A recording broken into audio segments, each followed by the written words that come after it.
Ito naman yung, ay malaki pala yung lagayan ng mga prutas para daw hindi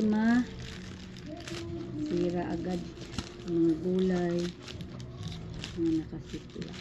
Mura lang to, 74 pesos. Mayroon siyang lagayan dito, tapos kung kailan yung expiry, kung kailan yung nilagay. Okay, ito pala to, aluminum, parang foil. Lagay mo to dun sa rep. Then ito yung third natin, ano naman to,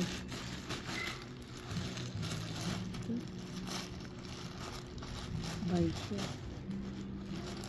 Fulfilled Baisha.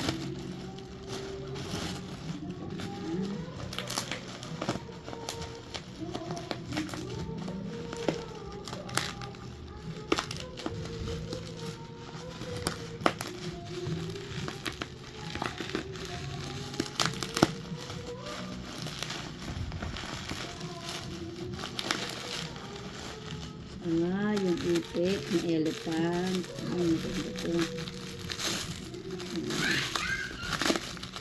Ganda to kasi sobrang init. Pero mura lang to eh. 25 pesos na lang to. 25, 23, saka 24. Maliit lang pala to. Ito kay Mira. Maliit. Ayan. Ano to? Ito. Ayan. Kay Mira to. Ayan. Ayan sa'yo. Paano ba yun? Ipit mo lang sa buhok. Ang ganito rin siya.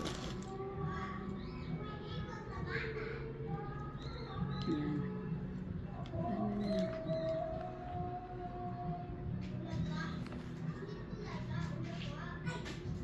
Para hindi magkaroon ng bewang.